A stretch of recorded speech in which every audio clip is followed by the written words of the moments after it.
So, if you guys want to take this class next trimester, it's going to be on storytelling. And very specifically on storytelling, it's some dirty word, as a healing tool internally and externally.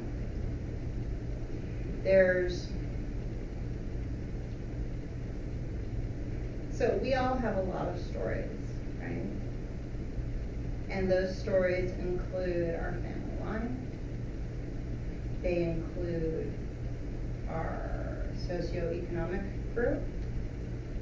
They include our race. They include our sexual preference. They include all of that stuff. Every group into which you belong has part of your story. And you have part of it.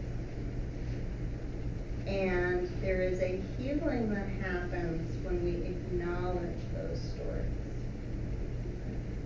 And it's very important to me that shaman and healers start to heal themselves, because it is in acknowledging our own stuff that we are able to help other people with their stuff, right? If somebody who hasn't done a lot of internal work is not an effective healer. They're just not. Mm-hmm. Okay, so there's that part. There's the part of, as a shaman,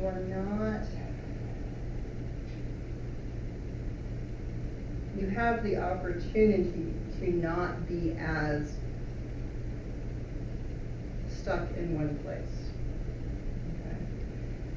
The shaman is the psychopompous. The shaman has one foot on either side of the veil, which means that shamans also have access to the entire timeline, because they're not stuck in the illusion of this body is me.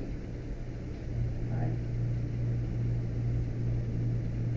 And so it's important for us to be aware of all of the baggage we chose to take on, because that baggage is stories. And one of the functions of the shaman is the storyteller. They are the historian of the tribe.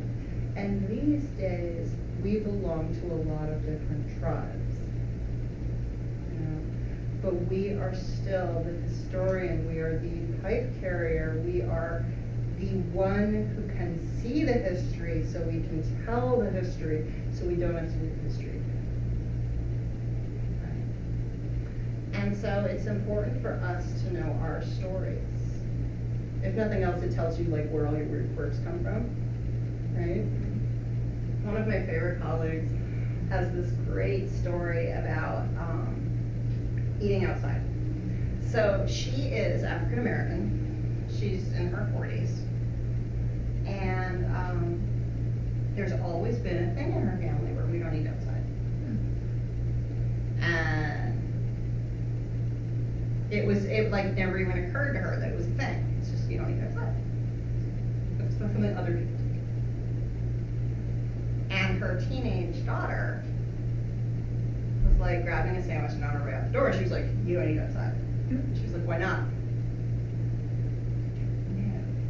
She started trying to figure out, why don't we eat outside? Because her immediate answer was, we just don't, which is a trigger. It's a flag. It's a, oh, I gotta look at this.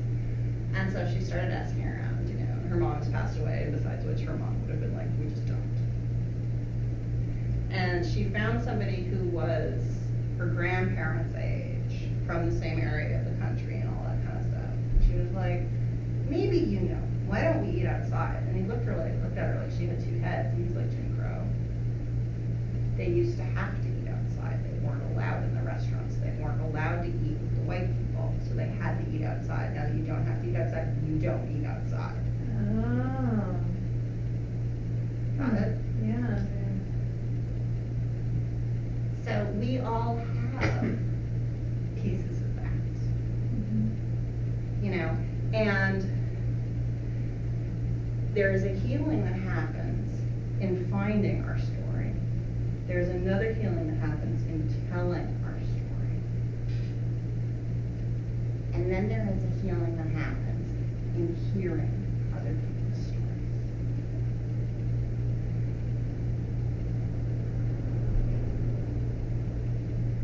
When we really hear other people's stories, we are honoring them. We are honoring their otherness. Here's the thing. In our society, there's this very weird current of, oh no, well we should just, I'm colorblind. We should all be treated the same. And it's like, no. Honor somebody for who they are. Don't feel like you have to make them like you. Mm-hmm. So you honor everybody's otherness, and in honoring everybody's otherness, you honor your own otherness. And if you come from a lineage that has, and okay, we all have perpetrator and we all have victim. Let's just own it right now, okay? But in hearing somebody's victim story, if you have some of that perpetrator in it, you start to have the opportunity to heal that as well, because the perpetrator needs healing as much as victim. And so I think it's a really important conscious skill set for the shaman to have, the storytelling.